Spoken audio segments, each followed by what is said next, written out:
ప్రేమైన దేవుని బిడ్డలారా, కీర్తన గ్రంథం 4వ సంకీర్తన. దేవుని బిడ్డలారా, 4వ సంకీర్తన. దేవుని బిడ్డలారా,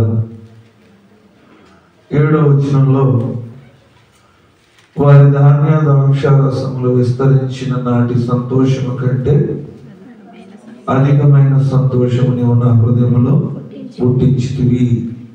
చిన్న ప్రార్థన చేసుకుందాం. మహాపరిశుద్ధుడానికి స్తోత్రాలు, మహోన్నతుడానికి వందనాలు, మీ ఘనమైన నామాన్ని బట్టి స్తుతులు స్తోత్రాలు తెలియజేస్తున్నాము. ఆరాధన ప్రారంభం నుంచి మీరు మాతో ఉన్నారు. నేను మీకు స్తోత్రాలు తెలియజేస్తున్నాం. నేను ఎంతవరకు పాటల ద్వారా ప్రార్థన ద్వారా మీ నామాన్ని మహిమపరుచుకున్నారు. నేను గతించిన సంవత్సరం అంతా కాచి మీరు అంకచాలను భద్రపరిచి మళ్ళా ఈ సంవత్సరంలోకి మమ్మల్ని నడిపించి నేను ఈ మొదటి తారీఖున కృతజ్ఞత కూడికలకు మమ్మల్ని నడిపించినందుకు మీ స్తోత్రాలు. నేను మీ మాటలు మాకు బయలుపరిచి మీ చిత్తమును మాకు దయచేయమని, వాక్యపు వెలుగులోంచి మమ్మల్ని దర్శించమని ఈ ప్రార్థన యేసు నామమున నడుచున్నాం తండ్రి, ఆమేన్. ఇదను మనం ధ్యానించబోతున్న విషయం ఏంటంటే, ఈ సంవత్సరం సంతోషంగా ఉండడం కోసం మనం ప్రయత్నం చేద్దాం. దానికి స్తోత్రం. ఈ సంవత్సరం మనం ఎలా ఉండాలి? సంతోషంగా ఉండడం కోసం ప్రయత్నం చేయాలి. సంతోషం అనేది దాని అంతటికదే రాదు, తర్వాత సంతోషంగా ఉండడం కోసం దేవుని చిత్తాన్ని ఎవరైతే నెరవేరుస్తారో వారి జీవితాల్లోనే ఉంటుంది, సంతోషము ఉంటుంది. దేవుని బిడ్డలారా, అయితే బైబిల్ ఏం చెప్తుందంటే, సంతోషంగా ఉండడం కోసం నీ వంతు నువ్వేం చేయాలి? ప్రయత్నం చేయాలి. అంటే క్రైస్తవుడు ఎప్పుడు కూడా దుఃఖంలోను చిరాకులోను మనశ్శాంతి లేనటువంటి జీవితంలోనూ దేవుడు ఇచ్చినటువంటి ఆయుష్ని అనుభవించకూడదు. తన జీవితం అంతా కూడా సంతోషంతో ఉండాలని బైబిల్ మనకి సెలవిస్తుంది. అందుకే అపోస్తలుడైన పౌలు చెబుతాడు, అపోస్తలుడైన పౌలు గారు చెప్తాడు, మళ్ళా చెప్తున్నాను క్రీస్తునందు మీరు ఆనందించండి. అలా మళ్ళా చెప్తున్నాను ఆనందించండి అని చెప్తాడు. అంటే దేవుని ఆలయానికి దేవుని సన్నిధికి వస్తున్న మనం సంతోషంతో ఉండాలి.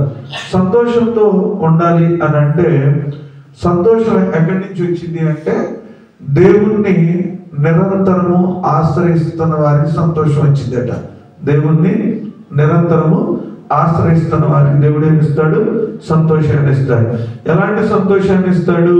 మనం గమనిస్తే బైబిల్ గ్రంథాన్ని తెరవగలిగితే 5వ అధ్యాయము కీర్తన గ్రంథం 5వ అధ్యాయము 11వ వచనంలో, నిన్ను ఆశ్రయించు వారందరూ, అంటే నిన్ను ఆశ్రయించు వారందరూ కూడా ఏమవుతారు? సంతోషిస్తారు. అంటే వర్షం వస్తూ ఉంది, వర్షం వస్తున్నప్పుడు మనం షెడ్ కిందకి ఎంతమందికి వెళ్తే వారికి ఏమొస్తుంది? తడవకుండా ఏం చేస్తారు? వారందరూ కాపాడబడతారు. అంటే ఆ షెడ్లో ఎంతమంది ఉంటారో వారందరికీ కూడా నీరు రాకుండా ఏమవుతుంది? వారు కాపాడబడతారు. అయితే దేవుని మందిరానికి వచ్చిన వారందరూ కూడా ఏమవుతారంట? సంతోషిస్తారు. దేవుని మందిరానికి వచ్చిన వారందరూ సంతోషిస్తారు. అయితే ఇంకా ముందుకు వెళ్ళేటప్పటికి దేవుని మందిరానికి వచ్చిన వారందరూ కూడా సంతోషించరు. కానీ దేవుని మందిరానికి వచ్చిన తర్వాత వారి జీవితాన్ని ఎలా కొనసాగించగలిగితే సంతోషిస్తారు అనేది మనం ఏం చేయగలుగుతాం? చూడగలుగుతాం. ప్రియమైనటువంటి దేవుని బిడ్డలారా, అయితే ఎలాంటి సంతోషాన్ని ఇస్తాడంటే, దేవుని మందిరానికి వచ్చినప్పుడు 7వ వచనంలో రాయబడిన మాటను చూస్తే, వారి ధాన్య ద్రాక్షారసములు విస్తరించిన నాటి సంతోషము కంటే. దేవుని స్తోత్రం. అంటే ఒక వస్త్రమో, ఒక వస్తువు, లేకపోతే ఒక పంట, లేకపోతే ఒక వ్యాపారంలో అభివృద్ధి, ద్రాక్షారసము కంటే కూడా అధికమైన సంతోషం నీవు నా హృదయంలో పుట్టించావు. దేవుని స్తోత్రం. అంటే దేవుడు ఇచ్చేది భౌతికంగా మనకేమవుదు? కనబడదు. తర్వాత భౌతికమైనటువంటి ఆనందాలు కూడా అలాంటివి తాత్కాలికము అయినవి, తాత్కాలికమైనవి. అందుకే అన్నాడు, వారి ధాన్య ద్రాక్షారసము విస్తరించారని వారు ఏం చేస్తున్నారు? సంతోషిస్తున్నారేమో, కానీ వారికంటే నువ్వు నీ సన్నిధిని ఆశ్రయించడం వల్ల అధికమైన సంతోషాన్ని నువ్వు నాకు ఇస్తా ఉన్నావు. ఈరోజు చాలా మంది క్రైస్తవ జీవితంలో చాలా, అంటే ఈ లోకంలో చాలా మందికి బోడంత డబ్బున్నా కూడా వాళ్ళు ఏం కోల్పోతున్నారు? సంతోషాన్ని కోల్పోతున్నారు. కానీ దేవాలయంకి వచ్చిన తర్వాత మన దగ్గర ఏమీ లేకపోయినాయి ఈ రోజు అంతా గడిపాము. ఏం గడిపామండి? ఆలోచించండి. ఈ రోజంతా మనం సంతోషించాం. ఈ రోజంతా దేవాలయంలో ఉండి మనం ఏం చేసాం? సంతోషించాం. సంతోషించడానికి ఏమన్నా ఇక్కడ మనకి ₹1,00,000 లేకపోతే ₹1,00,00,000 లేకపోతే ఇంకేమన్నా నగలు పెద్ద పెద్ద వస్తువులతో ఏమన్నా తిరిగా మనం సామాన్యమైన పరిస్థితుల్లోనే ఉంటూ సంతోషించాం. కారణం ఏంటి అంటే దేవుని సన్నిధిలో మనం ఉన్నాం కాబట్టి. దేవుని స్తోత్రం. దేవుని సన్నిధిని మనం ఆశ్రయించాం కాబట్టి, దేవుని సన్నిధిలో మనం నివసిస్తున్నాం కాబట్టి ఆయన అంటున్నాడు, వారి ధాన్య ద్రాక్షారసములు విస్తరించిన నాటి సంతోషం కంటే నువ్వు అధికమైన సంతోషము నాకు ఇచ్చావు. అంటే దేవుని ఆశ్రయించడంలో, దేవుని దగ్గరికి రావడంలో, దేవుని మందిరంలో ఉంటేనే మన కుటుంబాల్లో ఏముంటాయి? సంతోషాలు ఉంటాయి. దేవుని మందిరానికి మనం దూరం అయితే, అంటే బాగా మీకు ప్రమాదకరమైన పరిస్థితి తప్పితే దేవుని మందిరాన్ని మనం విడిచిపెట్టకూడదు. దేవుని స్తోత్రం. దేవుని మందిరాన్ని విడిచిపెట్టడం మన జీవితంలో సంతోషాన్ని ఏం చేస్తుంది? అది తీసివేస్తుంది. సంతోషాన్ని దొంగిలించేస్తుంది, సంతోషాన్ని తీసుకెళ్తుందని బైబిల్ గ్రంథం చాలా స్పష్టంగా మనకి తెలియజేస్తుంది. దేవుని బిడ్డలారా, సంతోషించిన తర్వాత ఆయన అంటున్నాడు, కీర్తన గ్రంథంకి వచ్చేటప్పటికి 16వ అధ్యాయంకి వచ్చేటప్పటికి, కీర్తన గ్రంథంకి వచ్చేటప్పటికి 16వ అధ్యాయంకి వచ్చేటప్పటికి, ప్రియమైనటువంటి దేవుని బిడ్డలారా, 16వ అధ్యాయంకి వచ్చేటప్పటికి 11వ వచనంలో ఆయన అంటున్నాడు, ఆయన సన్నిధులు ఎవరైతే ఉంటారో ఆయన వాళ్ళ గురించి చెప్తున్నారు. 16వ అధ్యాయం 11వ వచనం, నీ సన్నిధిని సంపూర్ణ సంతోషము కలదు. చూడండి, దేవుని సన్నిధిలో ఏముందట? ఏమంటే మీరు గమనించండి. ఒక ఇంటికి వెళ్ళి మాట్లాడుకోండి, దాని తర్వాత ఏదో ఒక ఇబ్బంది మనకి వచ్చింది. ఒక నలుగురు చోట కానీ, ఒక ప్రదేశంలో కానీ కొన్ని పరిస్థితులు గడపండి. దాని తర్వాత అంటాడు విస్తారమైన మాటలు ఏముందంటాడు? దోషం ఉందంటాడు. మనం దేవుని సన్నిధిలో మాత్రమే ఏ మాటలు మాట్లాడుకోగలం? దేవుని మాటలు మాట్లాడుకోగలం. చూడండి, కొంతమంది ఎవరైనా ఏ ప్రదేశాలైనా కొన్నిసార్లు మనం ఎక్కువగా కలవలేం, కానీ దేవుని సన్నిధికి వచ్చేటప్పటికి మీకు ఏముందట? సంపూర్ణ సంతోషము కలదు. అంటే దేవుని సన్నిధిలోకి వచ్చిన తర్వాత ఎంత భారంతో వచ్చినా కూడా దేవుని సన్నిధిలో గడుపుతున్న వారిని దేవుడు ఏం చేస్తాడు? సంపూర్ణ సంతోషం. అందుకే అంటాడు ఎక్కువగా ఆయన సన్నిధిలో మనం గడపాలి. అందుకే దావీదు అంటాడు, ఒక దినము గడిపితే 1000 దినాలతో సమానం అంటాడు. అంటే నీ మందిరంలో ఒక దినం గడపడం 1000 దినాలతో మాకు సమానము అని చెప్తున్నాడు. అంటే దేవుని మందిరం ఒక దినం ఎంత ప్రాముఖ్యమైందో అంత ప్రాముఖ్యమైనటువంటి దినాన్ని ఆయన సన్నిధిలో మనం గడపడం. చూడండి, కొన్ని ఆచారాల్లో మీరు గమనిస్తే రాత్రంతా కూడా ఏం చేసి రావాలంటే అక్కడ నిద్రపోయి రావాలి. కొన్ని మందిరాల్లో ఏమవ్వాలి? నిద్రపోయి రావాలి. కొన్ని మందిరాల్లో నిద్రపోయి వస్తూ ఉంటారు. చూడండి, ఆ లోపు దేవుడిని ఎరగనటువంటి చోట మనం గడిపినా మనకేం కలగదు? ఆశీర్వాదం కలగదు. ఏం పెట్టారు? వెళ్తారు, వస్తారు, అంతే. దానివల్ల ఏం ప్రయోజనం లేదు. ఏదో చెప్పారు అంతే. కానీ దేవుని మందిరం, ఈ దేవుని మందిరంలో ఆయన అంటాడు, 2-3 ఏకీభవిస్తే వారి మధ్యలో ఉంటానని చెప్పాడు దేవుడు. తర్వాత నీతో మాట్లాడే దేవుడు, నీ అవసరతలను తీర్చేటువంటి దేవుడు. ఆయన నీకు ఏది అవసరమో అది నీకు స్పష్టంగా తెలియజేసేటువంటి దేవుడు. ఆయన అన్నాడు, నీ సన్నిధిలో ఏముంది? సంపూర్ణ సంతోషం కలదు, నీ కుడి చేతిలో నిత్యము సుఖములు కలదు. ఎవరికంటాడు? నీ సన్నిధిలో ఎవరైతే గడుపుతున్నారో, సమయాన్ని అంతా ఎవరు దేవునికి కేటాయిస్తున్నారో, వారి జీవితం అంతా కూడా దేవునికి సమయాన్ని ఎవరైతే భాగం చేస్తున్నారో, దేవుని సన్నిధికి ఎవరైతే భాగం చేస్తున్నారో, దేవునితో ఉండడానికి ఎవరైతే భాగం చేస్తున్నారో వారికి సంపూర్ణ సంతోషం కలదు అంటాడు. అందుకే ఆది కాండంలో మీరు గమనిస్తే అక్కడ ఒక ఆయన గురించి రాయబడినటువంటి మాట ఏంటంటే పిల్లల్ని కంటూ ఆయన ఎవరితో గడిపాడట? దేవుడితో నడవడం ప్రారంభించాడు. తర్వాత పిల్లలు కలిగినందుకు, వారి వివాహాలు చేస్తున్నందుకు, పిల్లలు ఉన్నందుకు కూడా ఎప్పుడు నాకు సంతోషం లేదని చెప్పలేదు. దేవునికి స్తోత్రం. ఎందుకు చెప్పలేదు? ఆయన దేవునితో గడపడం ప్రారంభించాడు, దేవునితో నడవడం ప్రారంభించాడని బైబిల్ గ్రంథం చాలా స్పష్టంగా మనకి తెలియజేస్తా ఉంది. దేవుని బిడ్డలారా, దీనిలో ఇంకొక మాట మనం గమనించాలి. సంతోషంలో ఉండాలి అని అంటే ఇప్పుడు ముఖ్యమైన విషయాలు బైబిల్ మనకు చెబుతుంది. మనం సంతోషంగా ఉండాలి అంటే ఏం చేయాలి అనేది మన బైబిల్ చెబుతుంది. ఈ ప్రాముఖ్యమైన విషయాలు మందిరంలో ఉంటున్నాం, మందిరంలో ఆయన ఆశ్రయిస్తున్నాం, ఆయన ఆశ్రయించి మందిరంలో గడుపుతున్నాం. మనం తీసుకోవాల్సిన కొన్ని ప్రాముఖ్యమైన నిర్ణయాలు. ఏబు గ్రంథం దేవుని బిడ్డలారా తీయడానికి ప్రయత్నించేయండి. ఏబు గ్రంథం దేవుని బిడ్డలారా తీయడానికి ప్రయత్నించేయండి. ఏబు గ్రంథం ప్రియమైనటువంటి దేవుని బిడ్డలారా 11వ అధ్యాయానికి వచ్చేద్దాం. 11వ అధ్యాయానికి వచ్చేద్దాం. ఏబు గ్రంథం దేవుని బిడ్డలారా బైబిల్ ఏం చెబుతుందో జాగ్రత్తగా గమనించండి. ఏబు గ్రంథం 11వ అధ్యాయం 14 వచ్చిన నిదానంగా చదవమ్మా. అమ్మా, ఆ పాపము నీ చేతిలో నుండుట నీవు చూచి నీవు దానిని విడిచిన ఎడల నీ గుడారములో నుండి.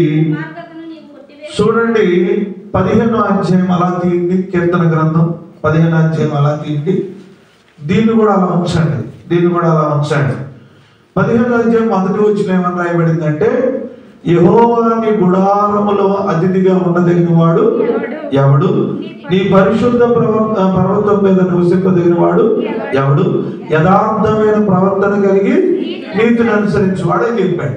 అంటే దేవుని గుడారములో మనం నివసించాలి అంటే ఇక్కడ రాసినటువంటి మాట మళ్ళా ఏబు గ్రంథానికి వచ్చేటప్పటికి 11వ అధ్యాయం 14వ వచనంలో మన గుడారములో ఉన్న దురాత్మ తీసివేయాలి. అంతేనమ్మా?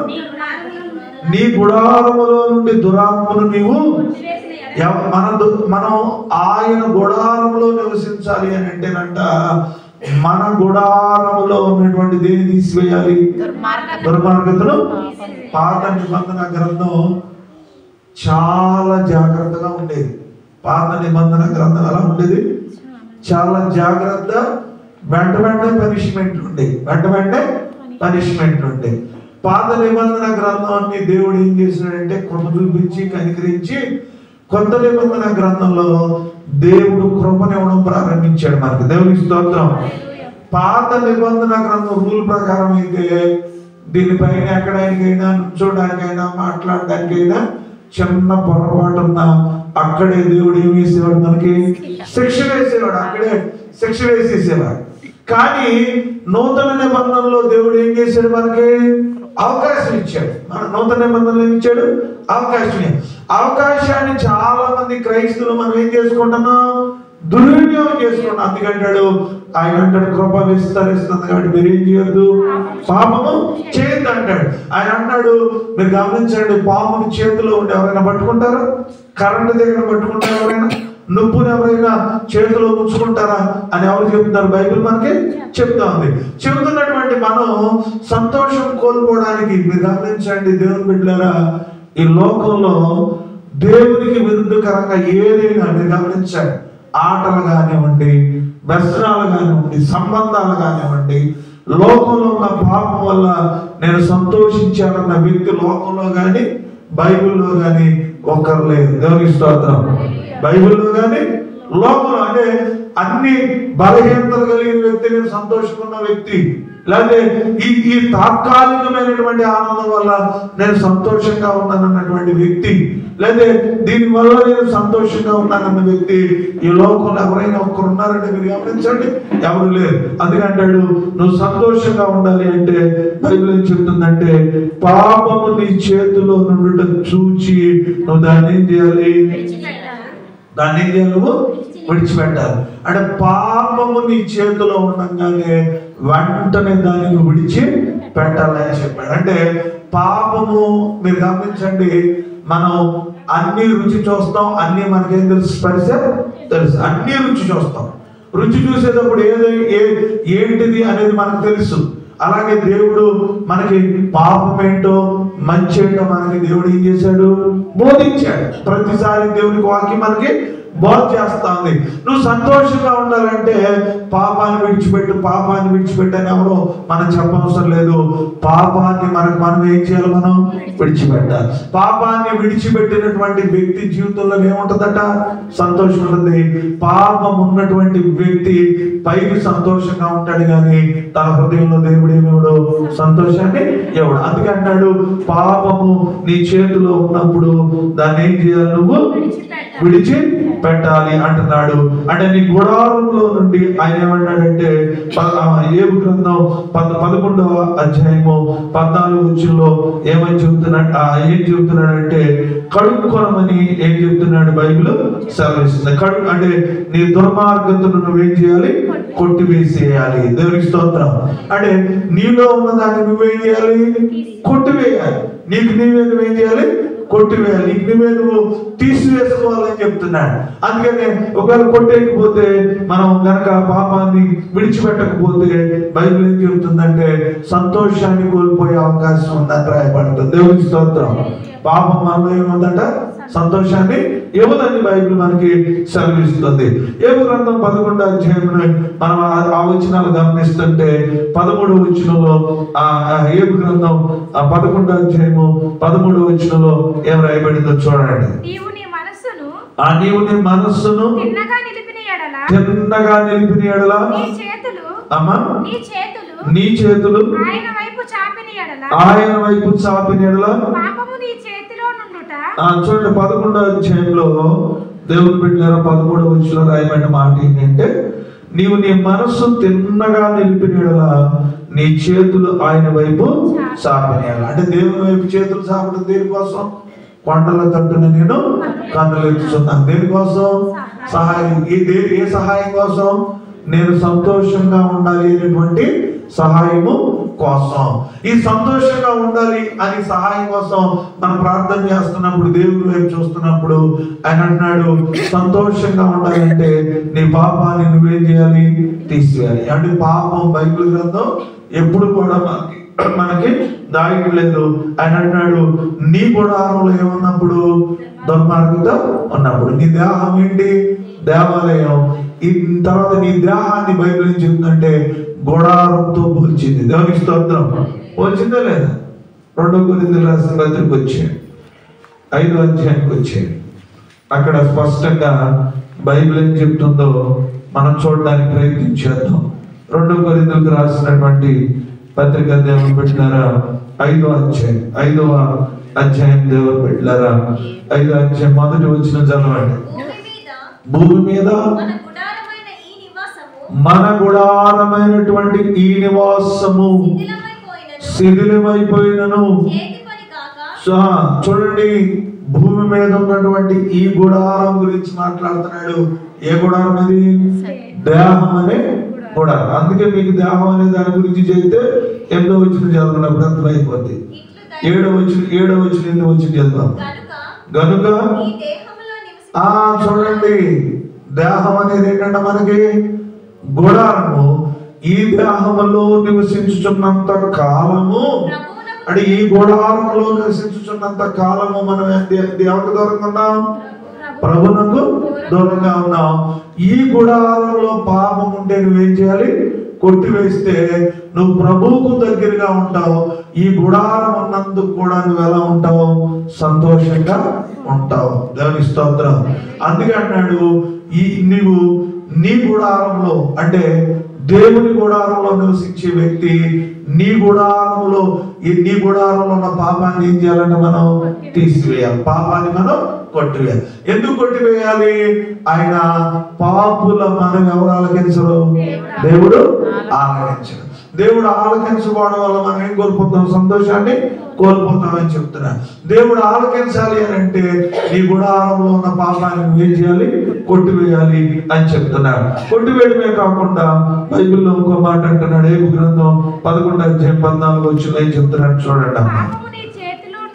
ఆ పాపము నీ చేతిలో ఉండుట చూచి నీవు దాన్ని విడిచిన యెడల చూడండి, పాపం చూడంగానే వెంటనే నువ్వేం చేయాలి? పశ్చాత్తాప పడాలి. దేవుని స్తోత్రం.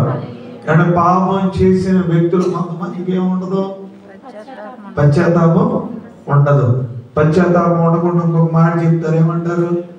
లోకంలో కొన్ని సామెతలు తీయాలి ఎంత జరుగుతాయి అంట, వేదాలు ఎంత జరుగుతాయి అంట. అంటే కొంతమంది పాపం చేసిన పరిశుద్ధత గురించి బాగా మాట్లాడుతూ ఉంటారు. అంటే మంచిగా మాట్లాడు, అన్నీ నాకు ఎలా ఉంటుందట, నా నీతి గొప్పది, నా భక్తి గొప్పది, నా చూపు గొప్పది, నా క్యారెక్టర్ గొప్పది. కొంతమంది అసలు వినేవాళ్ళు ఉంటే చాలా బాగా చెప్తారు. కొంతమంది మీరు గమనించండి, చెప్పుకుంటే మన పరిశుద్ధత గురించి తెలవదు. దేవునికి స్తోత్రం. ఒక 10 రోజులు చూస్తే మన పరిశుద్ధమో కాదో మనకి తెలిసిపోద్ది. ఎంత కాదనుకున్నా తెలుసు. మన మాటల్లో తెలిసిపోద్ది, మన ప్రార్థనలో తెలిసిపోద్ది, మన ప్రేమలో తెలిసిపోద్ది, మన చూపుల్లో తెలిసిపోద్ది, మన ఆలోచనలో తెలిసిపోద్ది, మన దానిలో మన పరిశుద్ధత మనకి తెలుసు. చెప్పుకుంటామేగా, ఖర్చుతో లేని పని అంతైనా చెప్పుకుంటారు కొంతమంది కదా. డబ్బులతో పని లేదు, మన వాళ్ళు గొప్ప చెప్పుకుంటారు. కొంతమంది అసలు మనం ఏమనుకుంటారని కూడా తెలియదు, మనల్ని ఏమనుకుంటారో కూడా తెలియదు. ఏమన్నా అనుకుంటారా మనల్ని? ఒకవేళ కరెక్టేనా అనుకున్న ఆలోచన కూడా కొంతమంది తెలియదు.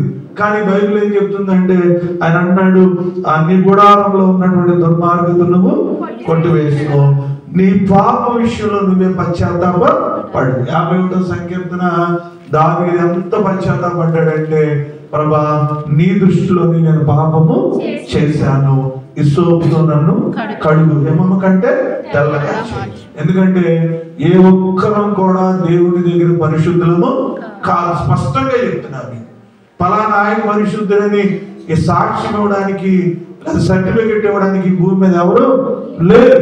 అలాగని చెప్పి అందరూ లేకపోతే నేను ఎందుకు ఉండాలని, నేను ఎందుకు ఉండాలి అనే ఆలోచన కూడా చాలా తప్పు. పరిశుద్ధుడుగా ఉండడానికి దేవుడు నన్ను ఏం చేశాడు? పిలిచాడు. దేవునికి స్తోత్రం. పరిశుద్ధ పాపం చేయకుండా ఉండడానికి దేవుడు పిలిచాడు. సంతోషంగా ఉండడానికి దేవుడు నిన్ను పిలిచాడు. సంతోషాన్ని కోల్పోవడానికి కారణం ఏంటి అని అంటే, మనలో పాపం ఉంచుకున్నప్పుడు మన సంతోషాన్ని కోల్పోతాం. పశ్చాత్తాపడితే తిరిగి దేవుడు మరలా ఆనందాన్ని ఇస్తాడు. అందుకే 51వ సంకీర్తనలో అంటాడు, నీ పరిశుద్ధాత్మ ఆనందాన్ని తిరిగి మరలా నాకు దయచేయి. అంటే పరిశుద్ధాత్మను కోల్పోయిన, పాపాన్ని ఉన్న తాత్కాలికమైన ఆనందాలు, క్షణికమైనటువంటి ఆనందాలు అంటారు కదా, ఆనందాలు ఉంటాయి కానీ శాశ్వతమైన ఆనందం ఉండదు. దేవుని స్తోత్రం. దేవుని మీద ఆధారపడిన వారికి ఏం ఆనందం ఉంటుంది? శాశ్వతమైన ఆనందం ఉంటుంది అన్నాడు. నీ గుడారంలో పాపం కనబడినప్పుడు నువ్వు దాన్ని ఏం చేయాలి? కొట్టివేయాలని చెప్తున్నాడు. ఎందుకు కొట్టివేయాలి? ఏబు గ్రంథం 11:15 వచ్చినాం అమ్మా. ఏబు గ్రంథం 11 చదవండి సిస్టర్. నిశ్చయముగా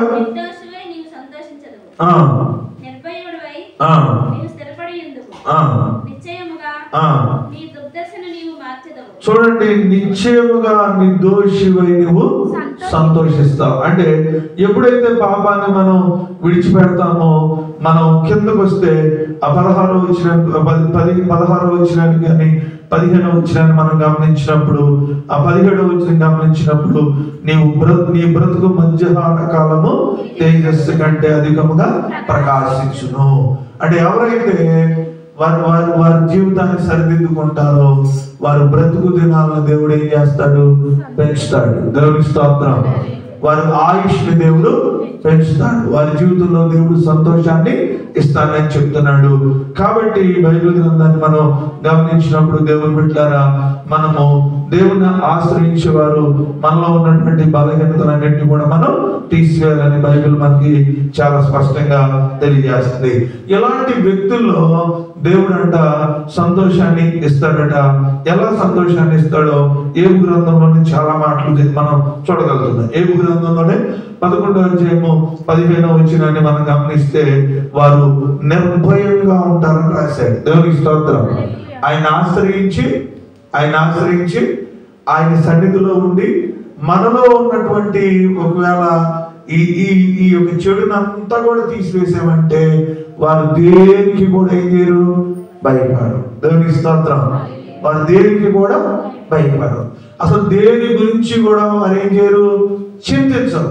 ఎందుకు చింతించరంటే ఆయన చిత్తాన్ని నెరవేరుస్తున్న వారు దేనికి కూడా ఏం చేయరు, భయపడరు. దేనికి కూడా భయపడరు. ఒకళ్ళ కనుక ఏమన్నా మాట అన్నాం అనుకో, ఆ మాట అన్నామంటే కొంతమందికి ఏమొచ్చేస్తుంది, అసలు ఒక మాట కూడా అంటే ఏమంటారు, నీ ఏడిపి మాకు తగులుతుంది అంటారు కొంతమంది కదా. ఒక మాట అంటే కూడా ఏం చేస్తారు, భయపడు. టక్కని ఏదన్నా ఒక మాట అంటే ఏంటంటే తదాస్తు అంటారు. ఇంకేంటండి తదాస్తు, ఇంకంతే అయిపోయింది అనేటువంటి మాట అంటారు. ఎవరు భయపడాలి? ఇది దేవుణ్ణి ఎరిగిన వారు భయపడరు. దేవునికి స్తోత్రం. దేవుణ్ణి ఎరిగిన వారు నిర్భయంగా ఉంటారు అనే మాట చెప్తున్నాడు. యోబు గ్రంథం 11:15 మాట్లాడుతూ ఇంకో మాట ఏమన్నాడంటే, వారు స్థిరపడి ఉంటారు అని రాశాడు. దేవునికి స్తోత్రం. వారు ఎలా ఉంటారు? స్థిరపడి ఉంటారు. అంటే సంతోషించేవారు. ఈ ఉదయం బాగుండి సాయంత్రం బాగోకుండా మీరు గమనించండి. సొలొమోను అంట గడ్డిపూ గురించి రాస్తూ దేవుడు ఏమేం చేశాడట, ఒక రోజు ఉండి వాడిపోయే అలాంటి జీవితం మనకి ఇవ్వడం. దేవునికి స్తోత్రం. కొంతమంది ఏంటంటే ఒకరోజు చాలా ఫ్లష్గా బాగా ఉంటారు అనమాట. రెండో రోజు చూస్తే ఎలాగ అయిపోతూ ఉంటారు. ఏంటంటే అప్ అండ్ డౌన్ అయిపోతూ ఉంటారు అన్నమాట. కొన్నిసార్లు క్రైస్తవ జీవితంలో ఎప్పుడు కూడా ఒకే ఆనందాన్ని దేవుడు మనకి ఇస్తాడు. అందుకంటాడు, కోల్పోయినప్పుడు ఒకే రకంగా ఉన్నప్పుడు ఒకే రకంగా ఉన్నాడు. అందుకంటాడు, యెహోవా ఇచ్చిన రెండింటిలో కూడా ఎలాంటి తేడా లేదు. నష్టం వచ్చినప్పుడు ఒకే రకంగా ఉన్నాడు, కష్టం వచ్చినప్పుడు ఒకే రకంగా ఉన్నాడు, సంతోషం వచ్చినప్పుడు కూడా ఒకే రకంగా ఉన్నాడు. అందుకంటాడు, ఎవరైతే ఆయన సన్నిధిలో ఉంటారో వాళ్ళు ఎప్పుడు కూడా సంతోషంగానే ఉంటారు. దేవునికి స్తోత్రం. నిరంతరము స్థిరంగా సంతోషంగా ఉంటారని బైబిల్ గ్రంథం చాలా స్పష్టంగా తెలియజేస్తుంది. తర్వాత ఇంకొక మాట చూడండి దేవుని బిడ్డలారా, యోబు గ్రంథంలోనే 11వ అధ్యాయంలో 1వ వచనంలో చక్కని మాట రాయబడింది. యోబు గ్రంథం 11వ అధ్యాయము దేవుని బిడ్డలారా మొదటి వచనం. అప్పుడు ప్రవాహముగా బయలువెళ్ళు మాటలకు ప్రత్యుత్తరము చెప్పవలను కదా, వదరబోతు వ్యాజ్యము న్యాయమని ఎంచదగునా, ఈ ప్రగల్భమును విని మనుషులు మౌనముగా ఉండవలెనా. చాలండి. ఇక్కడ మనం ఎన్ని చదువుకుంటూ వస్తే 11 నుంచి ప్రారంభించబడినటువంటి అధ్యాయాన్ని అంతా చూసుకుంటూ 19, 20 వరకు వస్తే ఎవరికి భయం లేకుండా వారు ఏం చేస్తారు, పండుకుంటారు. దేవునికి స్తోత్రం. అంటే వారిద్దరి మధ్య జరిగినటువంటి సంభాషణ చూస్తూ వారు ఎలా పడుకుంటారట, నిర్భయముగా పడుకుంటారు. దేవునికి స్తోత్రం. ఆ క్రైస్తవ జీవితంలో మంచి నిద్రపోవడం కూడా దేవుడిచ్చిన కృప. దేవునికి స్తోత్రం. అంతేనంటే కాదంట, దేవుడు మంచి నిద్రపోవడం కూడా దేవుడి కృప. ఒకవేళ నిద్రకి సరిగ్గా పట్టణంలో ఎవరిని విమర్శిస్తున్నారనుకున్న పడుకుంటే నువ్వు బాధపడమాకండి. దేవునికి స్తోత్రం. మనిషి అసలుకి సరిగ్గా పడుకోవడం దేవుడిచ్చిన కృప. ఎవరు పడుకోరు చెప్పండి? సమస్యలు ఉంటేనో, శోధనలు ఉంటేనో, బాధలు ఉంటేనో, బాధించబడే వారు ఉంటేనో, హింసిస్తుంటేనో మనకేం కలగదు, నిద్ర కలగదు. దేవుని బిడ్డ నిద్ర దేవుడు రాత్రి పగలు ఎందుకు ఉంచాడు? దేవుడు ఎందుకు ఉంచాడు రాత్రి పగలు? పడుకోవడానికే ఉంచాడు. ఏం చేశాడు? రాత్రిని ఎందుకు ఉంచాడు? పడుకోవడానికి ఇచ్చాడు. పగలను పని చేయడానికి ఇచ్చాడు దేవుని బిడ్డ. అయితే వారు పడుకొని చుండగా, వారి ప్రియులు నిద్రించుండగా దేవుడు ఏం చేస్తున్నాడు? వారికి ఆహారం ఇస్తున్నాడు. పడుకున్న వ్యక్తికి భయం లేకుండా ఎందుకు ఉంటాడంటే, ఏ అపాయము నా గుడాన్న సమీపించిన వ్యక్తి పడుకోగలుగుతాడు. ఏదన్నా అపాయం వచ్చింది అన్న వ్యక్తి జీవితంలో ఏమి రాదు? నిద్ర రాదు. అందుకే అంటున్నాడు, వారు పట్టుకుంటారట, దేవుని ఆశ్రయించిన వారు చక్కగా పండుకోగలుగుతారు. దేవుని స్తోత్రం. ఏంటంటే అందుకంటాడు బైబిల్ గ్రంథం చాలా స్పష్టంగా మనకేం తెలియజేస్తుందంటే, ఆ యోబు గ్రంథం 11:19 వారు సురక్షితంగా పండుకుంటారట. దేవుని స్తోత్రం. వారు ఏం చేస్తారు? ఇశ్రాయేలు కాపాడువాడు కొనుగోడు నిద్రడు. పగలు ఎండ దెబ్బైనను, రాత్రి వెన్నెల దెబ్బైనను అని చెప్తున్నాడు. ఎండకి ప్రాబ్లం లేదు, వెన్నెలకి ప్రాబ్లము లేదు బైబిల్ చెప్తుంది. వారు సురక్షితంగా పండుకునేటువంటి పరిస్థితుల్లో దేవుడు ఏం చేస్తాడు? మనకు సహాయము చేస్తాడు. ఇంకొక మాట చూడండి దేవుని బిడ్డలారా, యోబు గ్రంథం 11:16 యోబు గ్రంథం చూడండి, నిశ్చయముగా నీ దుర్దర్శను. దేవునికి స్తోత్రం. ఎవరైతే దేవుని ఆశ్రయిస్తారో వారి దుర్దర్శను, వారి పాత జీవితాన్ని ఏం చేస్తారు? మర్చిపోతారు. యేసేపు జీవితంలో చాలా ఇబ్బందులు పడ్డాడు. ప్రియమైన దేవుని బిడ్డలారా, యేసేపు జీవితం అంతా చాలా వేదన చెందాడు. యేసేపు జీవితంలో చాలా వేదన చెందితే మనిషి జన్మించిన తర్వాత యేసేపు మాట్లాడిన మాట ఏంటంటే, నా బాధలన్నీ కూడా ఏం చేశాను, నేను మర్చిపోయాను. దేవునికి స్తోత్రం. ఎందుకని ఆ మాట చెప్పగలిగాడు?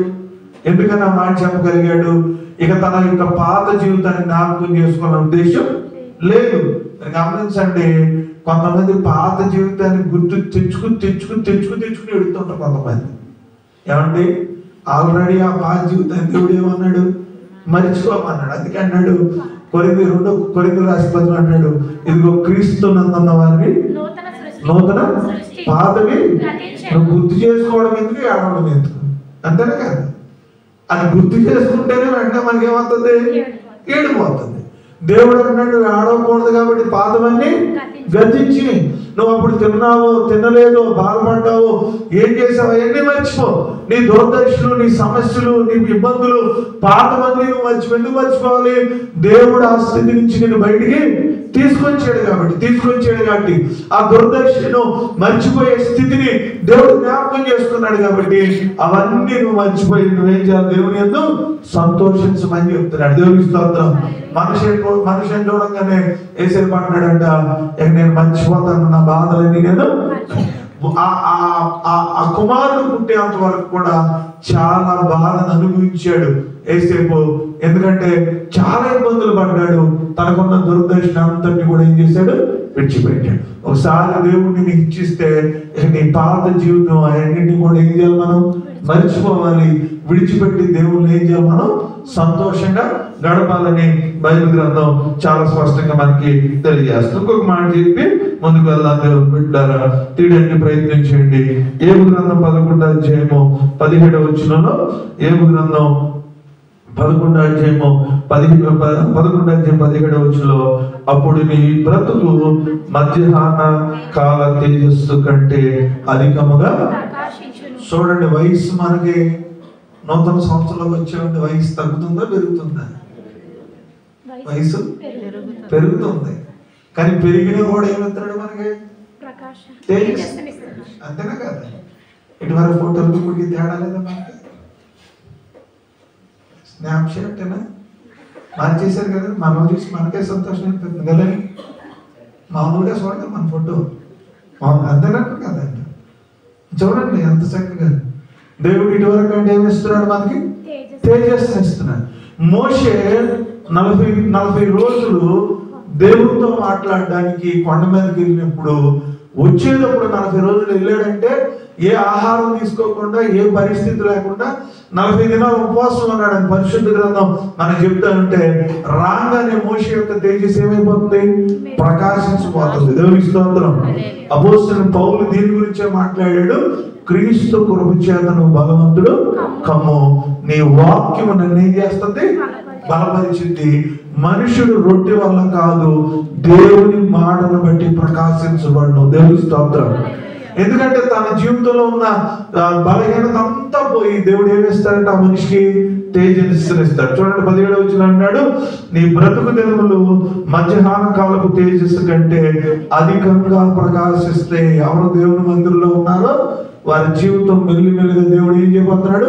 ప్రకాశింప చేయబోతున్నాడు. దేవునికి స్తోత్రం. చీకటి నుంచి దేవుడు మనం ఏం చేయబోతున్నాడు? విడిపించబోతున్నాడు. అందుకే మనం ఎక్కడ గడపాలంటే దేవుని సన్నిధిలో మనం గడపాలి. దేవుని ఆశ్రయించాలి. దేవుని ఆశ్రయిస్తున్న వ్యక్తి తనలో ఉన్న పాపాన్ని ఏం చేయడం ప్రారంభించాలి? విడిచిపెట్టడం ప్రారంభించాలి. బైబిల్ చెబుతుంది, దుర్మార్గత నీ గుడారంలో ఉందన్న సంగతి నీకు అర్థమైతే. ఏమంటే ఎవరి ఇంట్లోకి వెళ్తే పాము వాళ్ళ ఇంట్లో ఉందో లేదా ఎవరికి తెలిసింది? వాళ్ళకే తెలిసింది. వాళ్ళతో పాటు ఎవరైతే వెళ్ళడం ఇంకా వాళ్ళకి తెలిసింది. అంతేనా కాదు? అంతేనా కాదు?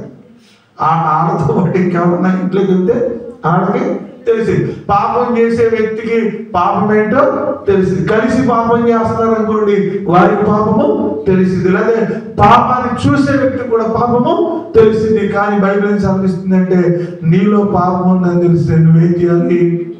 విడిచి పెట్టాలని చెప్పాడు. ఎవరు విడిచిపెడితే వారికి దేవుడు ఏమిస్తానన్నాడు? సంతోషాన్ని ఇస్తానని చెప్తున్నాడు. కాబట్టి ఆయన సన్నిధిలో ఉంటూ సంతోషాన్ని అనుభవించాలంటే ఈ సంవత్సరం మనలో ఉన్న పాపాన్ని మనం ఏం చేయడానికి ప్రయత్నం చేయాలి? ప్రయత్నం కాదు, విడిచిపెట్టేయాలి. దేవునికి స్తోత్రం. ప్రయత్నంతో పని లేదు. చేసాం, దండయాత్రలు చేసుకుని గెలిచి మహమ్మదేనండి అలా చేస్తా వచ్చేవాడు. దండయాత్రలేనా చాలాసార్లు చేసేవాడు. చిన్నప్పుడు సోషల్లో చదివి దండయాత్రలు అంటాం. పాపం మీద పూర్తిగా ఏం చేయాలి? మనం విజయం సాధించాలి. దేవునికి స్తోత్రం. ఇక పాపాన్ని మళ్ళీ ఏం చేయాలి? మనం మళ్ళా దాని జోలికి వెళ్ళకూడదు. క్రైస్తవుడు ఒకసారి వద్దు అనుకున్నటువంటి పాపాన్ని మళ్ళా పట్టుకోవడానికి ఏం చేయకూడదు? మనం ప్రయత్నము చేయకూడదు. మన గురించి రాయబడి పేతురు అంటాడు అంటే రెండు స్వభావాల గురించి రాశాడు. మీరు లోకంలో పందిని కనుక అది కడిగినా కూడా మళ్ళీ అక్కడికి వెళ్ళిపోతాడ, గొంతులోకి వెళ్ళిపోద్ది అంటాడు. కుక్క తన కక్కిన దాన్ని ఏం చేస్తుందట? మళ్ళా దాటానికి ప్రయత్నం చేస్తుందట. క్రైస్తవుని మాత్రం ఆ పని చేయమాకండి అని చెప్పాడు. దేవునికి స్తోత్రం. క్రైస్తవుడు ఏం చేయకూడదు? ఆ పని చేయకూడదు. ఎందుకని? మన పాపం చేయమని ఎక్కడికి వచ్చాం? మనం దేవుని దగ్గరికి వచ్చాం. మరలా పాపాన్ని చేయడానికి ఏం చేయకూడదు? మన ప్రయత్నము చేయకూడదు. ఆ పాపాన్ని విడిచిపెడితే మన జీవితంలో ఏముంటుంది? సంతోషం ఉంటుంది. దేవునికి స్తోత్రం. అంటే దాని గురించి ఒక మాట చెప్పేసాడు. అది మేము చెప్పేసి ముగిస్తా. సమయం అయిందిలో ప్రసంగి గ్రంథం తీయడానికి ప్రయత్నించాడు. ఒక చక్కని మాట ప్రసంగి గ్రంథం 12వ అధ్యాయం ప్రసంగి గ్రంథము. దేవుని బిడ్డలారా,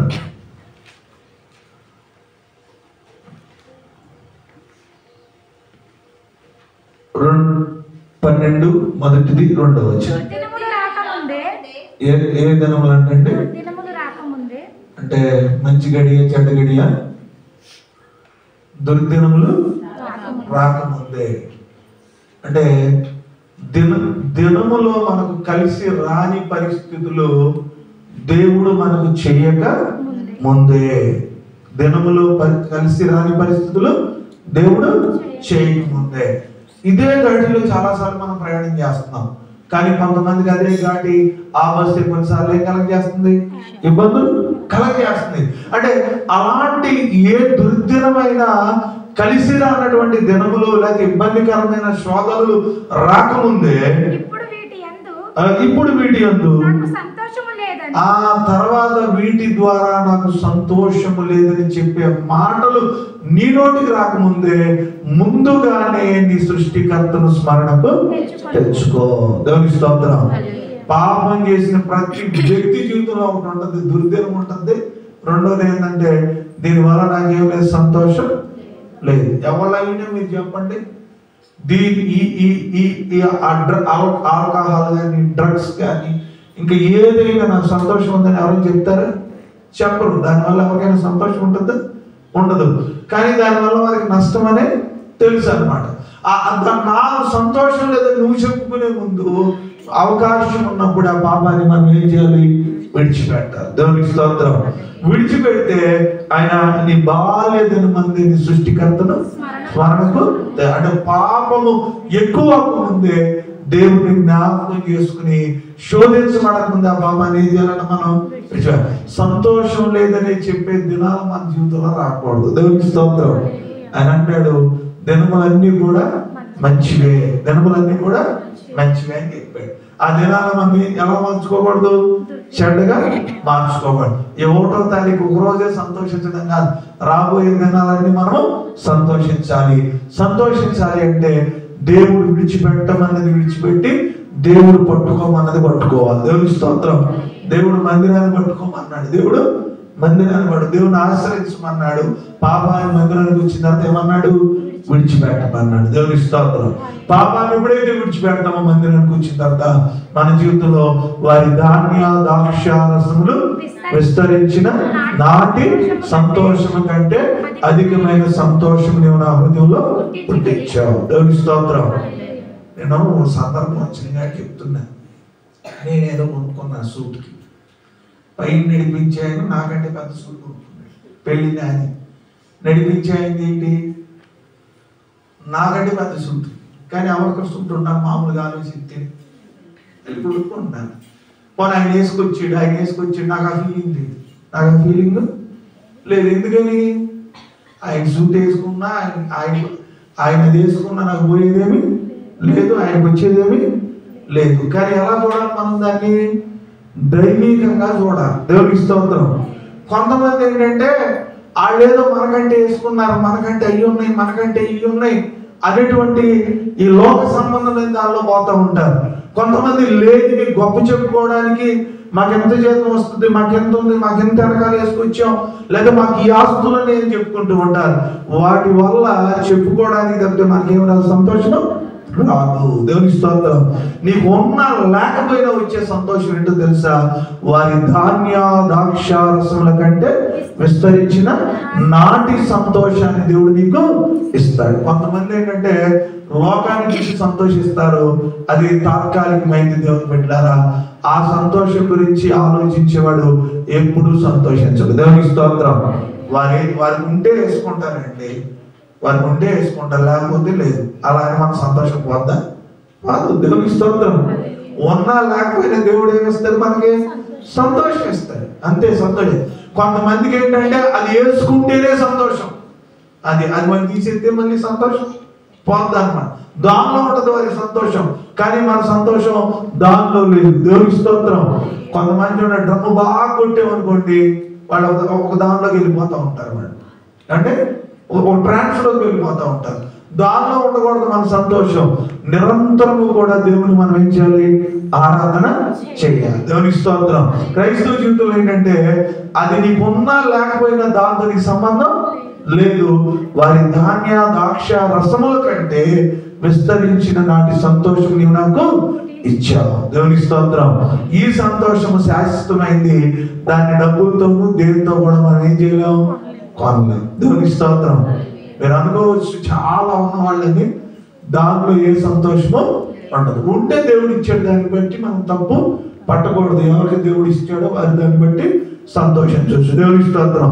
లేదని చెప్పి మన సంతోషాన్ని ఏం చేసుకోకూడదు, మనం బలహీన పరచుకోవడం. అందుకే అంటాడు, విశ్వాసము కర్తైన ఎవరు చూడాలి? నువ్వు యేసు వైపు. మన టార్గెట్ అదే, మన టార్గెట్ అదే. వాళ్ళ మెడలోది, వాళ్ళ చెయ్యిలోది, వాళ్ళ ఇంటి వెనకాల గురించి మనకి అవసరం లేదు. దేవునికి స్తోత్రం. దాని గురించి మనకి అవసరం లేదు. మన టార్గెట్ ఎవరు? ఆయన అంటున్నాడు. ఆయన ఏది ఇవ్వాలో, ఎప్పుడు ఇవ్వాలో, ఏది ఇస్తాడో ఆయన మనకు ఖచ్చితంగా ఇస్తాడన్నాడు. అది ఇవ్వలేదని చెప్పి మనం ఏమీ సంతోషాన్ని ఏం చేయకూడదు, మనం పోగొట్టుకోకూడదు. అన్నిటికంటే గొప్పది ఏంటో తెలుసా? ఈరోజు నువ్వు రక్షించబడడానికి నీ కుటుంబంలో ఎవరు కారణమో ఆలోచించు. వారు మనకి ఈ బంగారం కంటే వీటన్నిటికీ కంటే క్రీస్తుని నీకు నాకు దేవుడు వారి ద్వారా దేవుడు పరిచయం చేశారు. దేవుడి స్తోత్రం. ఎవరు పరిచయం చేశారో మన ఇంట్లో మీకు ఎవరు పరిచయం చేశారో వాళ్ళు మనకేమి ఇవ్వకపోయినా అన్నిటికంటే శ్రేష్టమైన ఎవరు ఇచ్చారు? మనకి దేవుడిని ఇచ్చారు. దేవుడి స్తోత్రం. దేవుడిని ఇచ్చిన విధానాన్ని బట్టి దేవుళ్ళలో మనం ఏం చేయాలి? వస్తువులు ఎవరైనా ఇస్తారు దేవుడు, కానీ వాటి మీద ఎక్కువ ఆనందాన్ని కలిగి ఉండకూడదు. దేవుడిచ్చే ఆనందాన్ని మనం కలిగి జీవించాలి. అందుకంటాడు, అన్న వస్త్రాలు ఉన్నంట ఆహారం తీసుకుంటే మనకు అది చాలు, సంతృప్తి కలిగి అని రాశారు. కాబట్టి దేవుని బిడ్డలారా, దేవుని సన్నిధిలో ఉంటూ మనం సంతోషంగా జీవిద్దాం. మనలో పాపము గుడారంలో ఉంటే తీసివేసి దేవుని దగ్గర అది పట్టుకోదు. కళ్ళు మూసుకుందాం, ప్రార్థన చేసుకుందాం. ఏదైనా ప్రార్థన అవసరం అంటే చెప్పండి. ఇంకా నేను ఈ ప్రార్థన చేసి క్లోజ్ చేసేస్తాను. 9 గంటలకు ఇంకా ఈరోజు ఉదయకాలంలో కూడా మనం ఉన్నాం కాబట్టి మనకు సరిపోద్ది. ఏదైనా ప్రార్థన అవసరం ఉంటే, ముఖ్యమైన అవసరం ఈ మధ్య నేను సరిగ్గా ప్రార్థన చేయలేకపోయాను. కొన్ని ప్రార్థన అవసరాలు ఉన్నాయి, నేను సరిగ్గా చేయలేకపోయాను, గుర్తు జ్ఞాపకం చేసుకోలేకపోయాను. వాటి కోసం నేను ప్రార్థన చేస్తాను. ప్రార్థన అవసరం ఉంటే చెప్పండి. చేస్తాను. అలాగే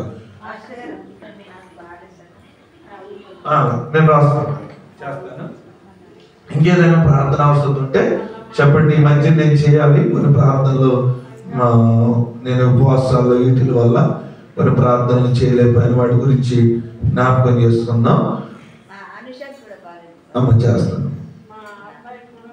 అలాగే కళ్ళు మూసుకొని మీ చెబుతూరు నేను చేస్తాను. ప్రార్థన చేసుకుందాం.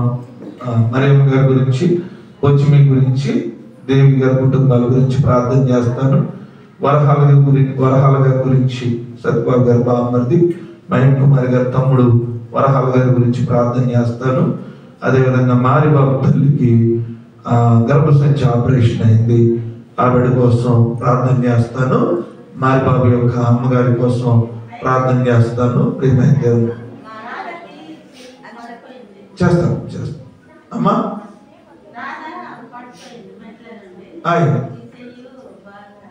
రాధా గారి గురించి ప్రార్థన చేస్తాను. నిన్న ఇస్రాయేల్ గారు అమ్మగారు కూడా పడిపోయినట్టున్నారు, ప్రార్థన చేస్తాను. ప్రార్థన చేసుకుందాం. ఏదైనా ప్రార్థన ఉంటే వచ్చి రాసేయండి, నేను ప్రార్థన చేస్తాను. 1వ తారీఖున దేవుడు మహాకృపను బట్టి దేవుడి సన్నిధిలో ఉండడానికి దేవుడు సహాయం చేశాడు.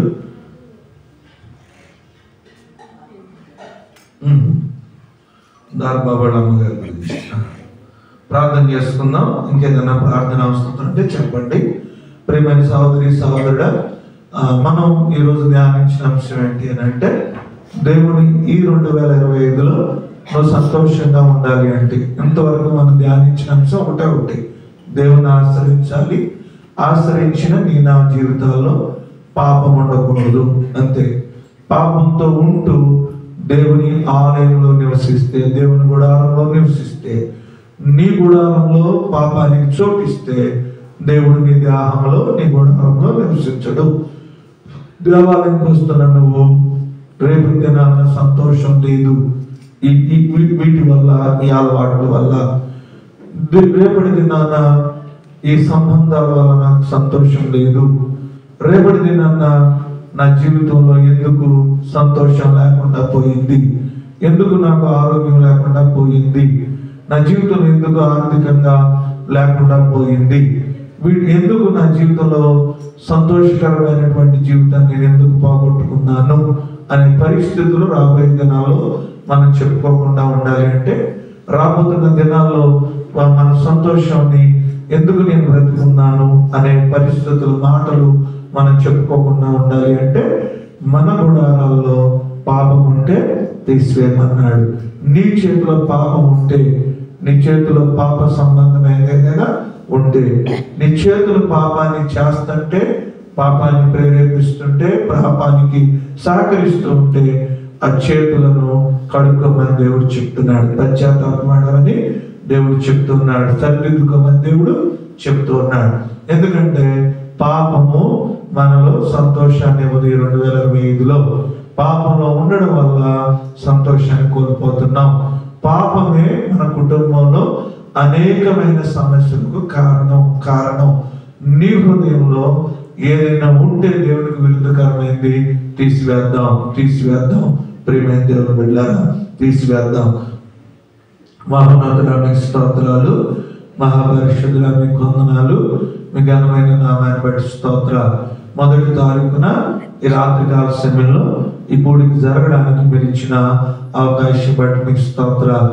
అలసిపోయిన కృతజ్ఞత భావంతో జనవరి మాసంలో ఈ యొక్క 1వ తారీఖు కృతజ్ఞత కూడి పూర్తి చేయడానికి మీరు మాకు ఇచ్చిన అవకాశం బట్టి మీకు స్తోత్రాలు. ఎంతో అలసిన పరిస్థితులు ఉన్న దేవుని ఆలయంలో గడపాలని వచ్చాం. నేను వచ్చిన బిడ్డలు ఆరాధన ద్వారా మిమ్మల్ని మహిమపరిచారని ఒక్క మాట అయినా వారితో మీరు మాట్లాడారని నేను నమ్ముతూ ఉన్నాం. మాట్లాడిన మాటలు బట్టి వారి జీవితంలో ఎప్పుడు కూడా సంతోషంగా ఉండడానికి సహాయం చేయండి. వారి జీవితం హింస, బాధ, కన్నీరు, వేదనతో ఎందుకు బ్రతుకుతున్నానన్న ఒక అసమాధానకరమైన పరిస్థితి రానికుండా, సాధారణ ఈ కుటుంబాన్ని శోధించకుండా, పాపము చేత ప్రభా వారి కుటుంబాలు, ఆత్మీయ జీవితాలు, ఆరోగ్యాలు పాడు చేసుకోకుండా, నైనా వారి గుడారంలో ఉన్న పాపాన్ని విడిచిపెట్టి వారి దేహంతో దేవుని గణపరుస్తూ దేవుని మహిమార్థంగా జీవించే సహాయము దయచేయమని ప్రార్థన చేస్తున్నాం. అయ్యా మీ పాస్తందులో మరియమ్మ గారి గురించి ప్రార్థన చేస్తున్నాను. ఆరోగ్యం దయచేయండి. అశోక్ తర్వాత అనుష గురించి ప్రార్థన చేస్తున్నాను. జ్ఞాపకం చేసుకోండి, బలపరచండి. పొచ్చిమి గురించి ప్రార్థన చేస్తున్నాను. తన మనవరాలు కామెర్ల